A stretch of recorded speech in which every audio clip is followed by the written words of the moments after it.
Jews in North America have achieved what some would consider the dream of total acceptance.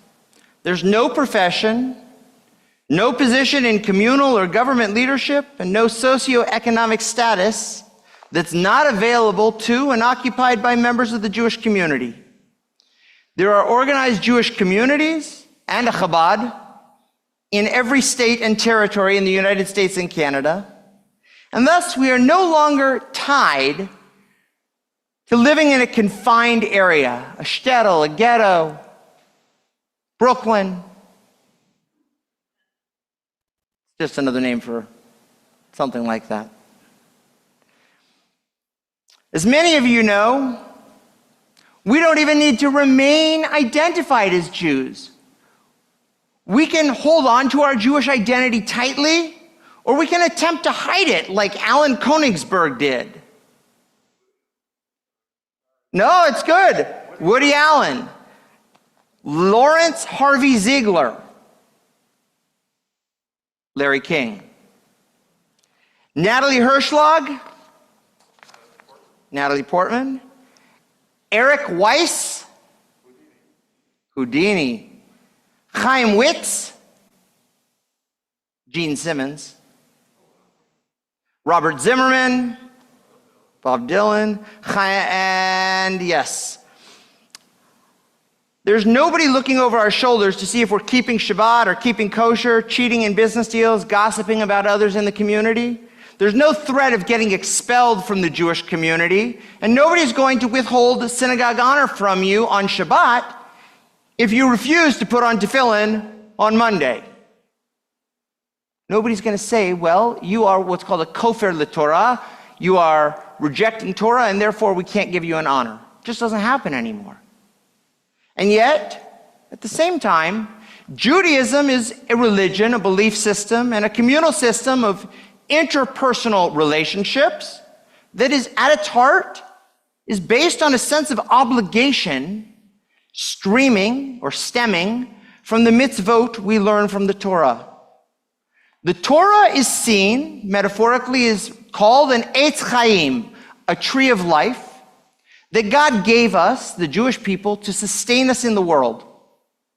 The fruit that comes from the tree of life are mitzvot.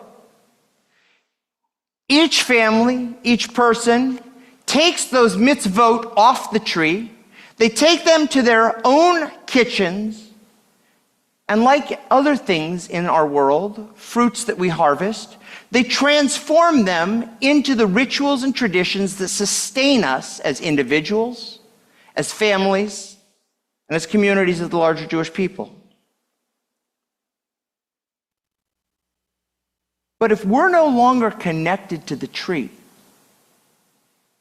if we've lost access to a way to harvest those fruits, where does that leave us? How do we survive if we don't have access to the obligation that comes with those fruits? Because mitzvah means commandment. And if we've lost our connection to the mitzvah, to the sustenance, to the main ingredients of who we are as Jews, what does that do for us? Where does that leave us? These are giant questions that we can spend endless hours discussing and debating and thinking on. But today, as we prepare to recite Yizkor on this holiday of Shavuot, where we celebrate receiving the Torah, I want to ask you to think about those rituals and those traditions that are part of your life. Each of your families, biological or adopted, taught you how to take those mitzvot from the Eitz Chaim, from the Torah, and transform them into those rituals and traditions that gave your life a unique blend of spices that shake your soul, that connect with you, smell, taste, that bring you back to those memories. Those are the spices of your life. Your family took those fruits prepared them in a unique way, a little Ashkenaz, a little Michigan, a little Hungarian if you're in this shul, or it used to be that way. And that's who you are. And when you taste them, when you smell them, they resonate in your soul. What are those mitzvot that your family harvested? Just think. How did they transform them? The tunes that you sing at the Passover Seder. Take a minute. Think of those mitzvot and how they were transformed by the ones you love, by the ones you're thinking about. Now, I want to remind you that the word mitzvah, of course, means commandment. These are things we're given to do, not just remember, not just learn about as an existential experience of learning, but to do them. We learn about a prayer and then we say a prayer. In the ideal situation, we do these mitzvot every day and every week and every month and every year. But what does that mean, and what does that look like, and how does that manifest itself in a modern world in the 21st century in North American Judaism? When we want to feel that we can do whatever is good for me, each person doing what's right for them. The scholar Alana Steinhain has written extensively on this topic, and she wrote the following.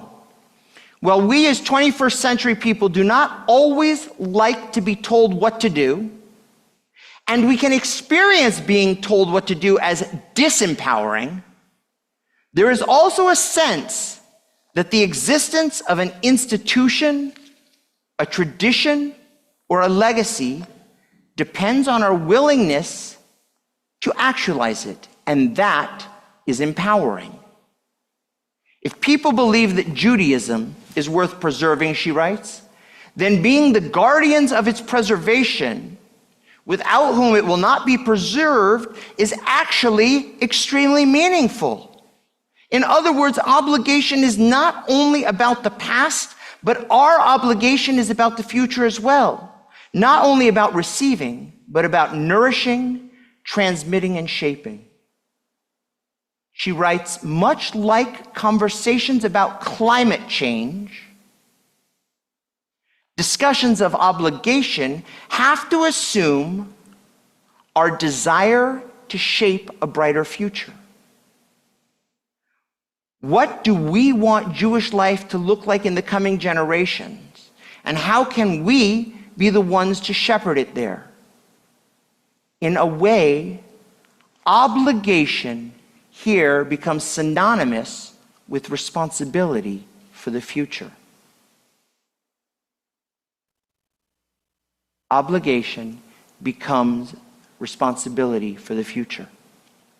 Yesterday, we spent some time looking at a text that asked us to see the responsibility for passing on traditions being more fluid than simply from God to us or a parent to a child, but rather the possibility that working in both ways, when people take on different aspects of the relationship of teacher and student, where we, as the students, become our own obligation enforcers.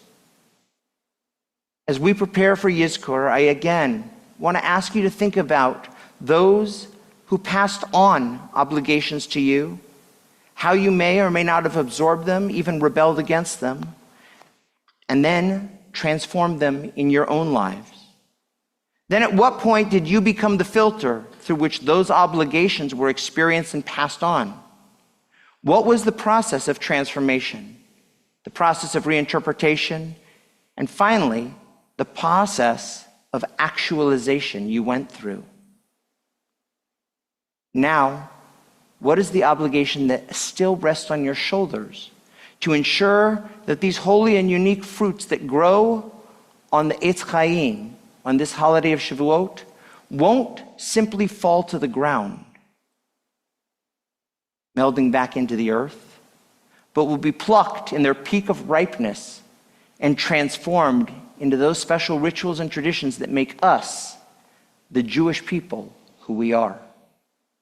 We think about those traditions, those pieces of fruit that we pluck, and we think about those who plucked them before us and those who will pluck them after we are no longer here. We continue with the recitation of Yizkor in your Yizkor booklet.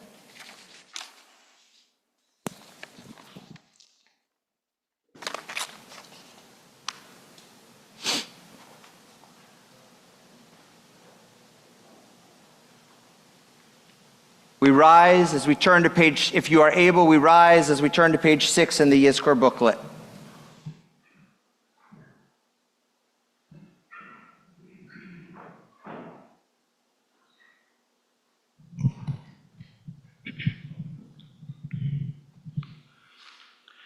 Adonai ma'adam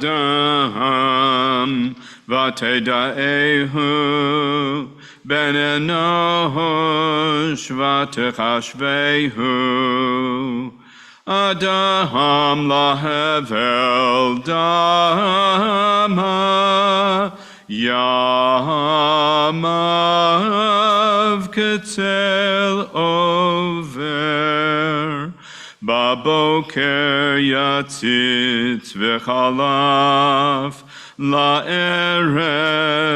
yemolel v'yavesh limnahot yameinu ken hoda v'navi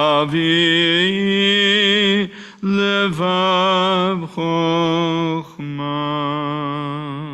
We read responsively on page 7 in the left-hand column at the top. When I stray from you, Adonai, my life is as death, but when I cleave to you, even in death I have life. The earth inherits that which perishes. Adonai is compassionate to all creation, granting us a share in unending life.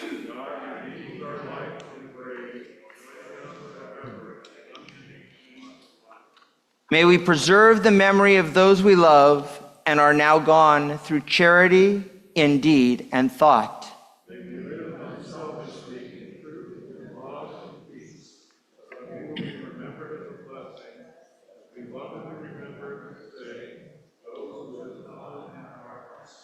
The bottom of page 6. Shiviti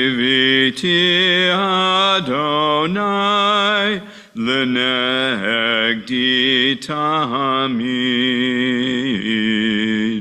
ki mihini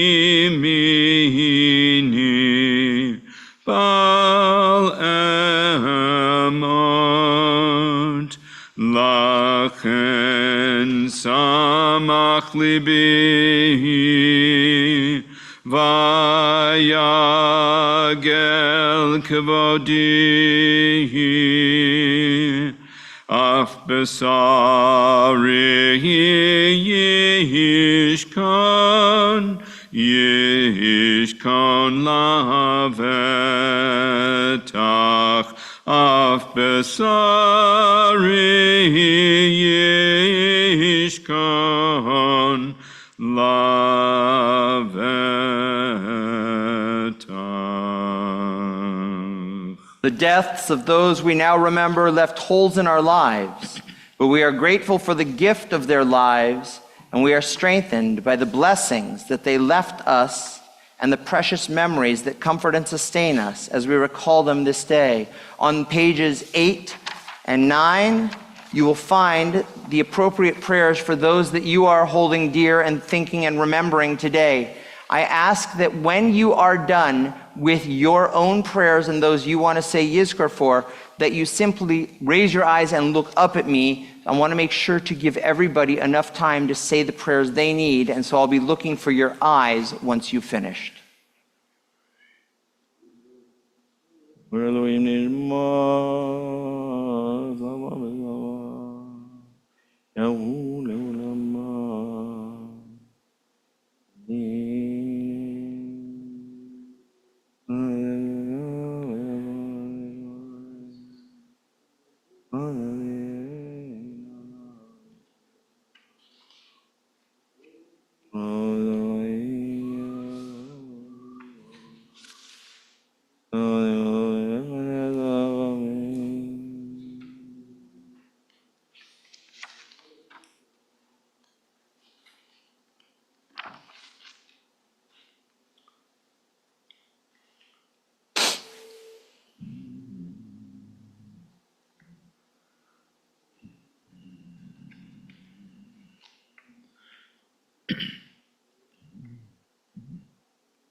We continue on page 12 with the recitation of El Male Rachamim.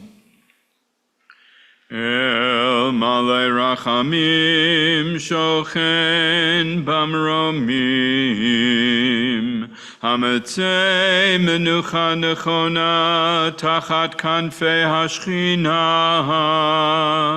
B'ma'alot Kedoshim Utehorim Kezohar Harakia Mazhirim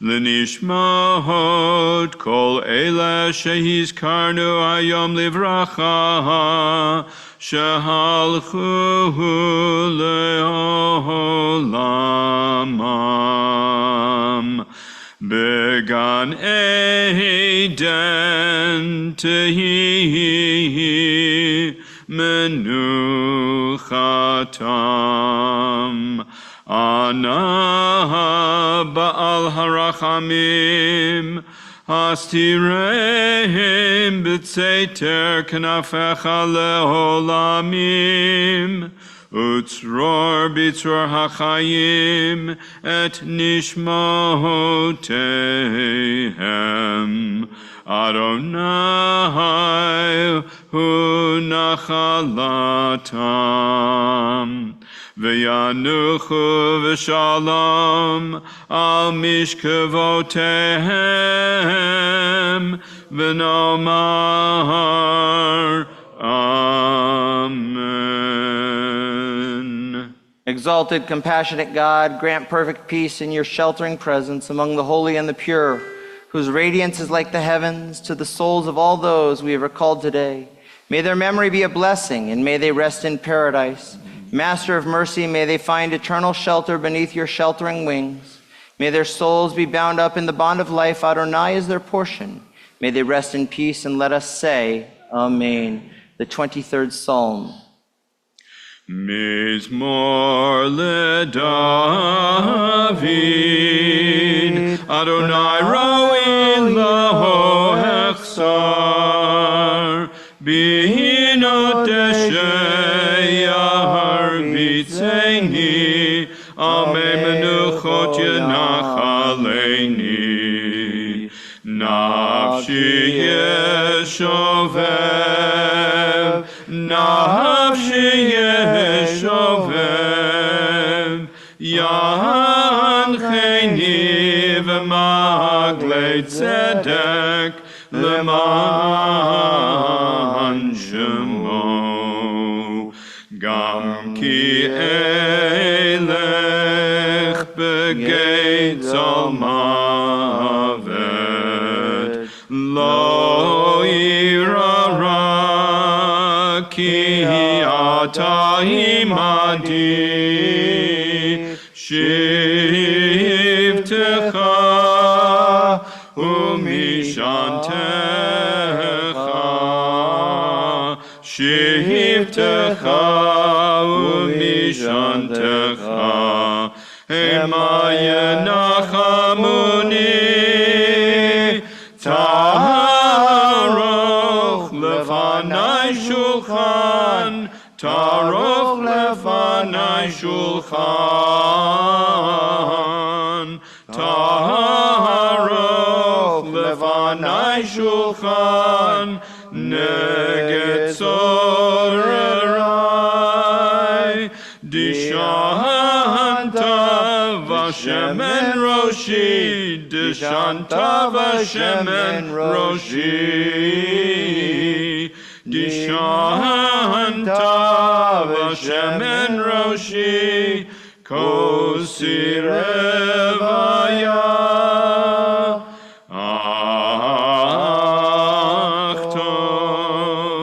ach tov v'chesed, yerdefuni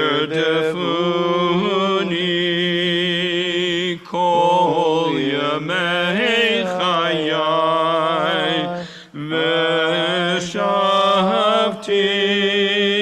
v'shavti b'veit Adonai, v'shavti b'veit Adonai, le'orech yamim. We elevate souls higher in the heavens, and as a piece of the heavens lives in our own hearts, we draw them closer to our own hearts. Mourner's Kaddish, page 14. Yitkadal ve'yitkadash shemei Rava, be'alma divrach kirutei ve'amlich malchutei, ve'chayechon u'vyomechon, u'chayei dechol beit Yisrael, ba'agala u'vizman kariv ve'emru amen. Yehei shmei Rabba mevorach le'olam olamei almaya, yiparach ve'yishtavach, ויפאר, ויתרומם, ויתנשא, ויתהדר, ויתעלה, ויתהלל, שמי דקודשה ברכו, לעילה מן כל ברכתה ושירתה, תושבחתה ונחמתה, דאמירן ועלמה, ואמרו אמן. יהי שלמה רבה מן שמיה, וחיים עלינו, ועל כל ישראל, ואמרו אמן. עושה שלום במרומיו, הוא יעשה שלום עלינו ועל כל ישראל, ואמרו אמן. We continue now.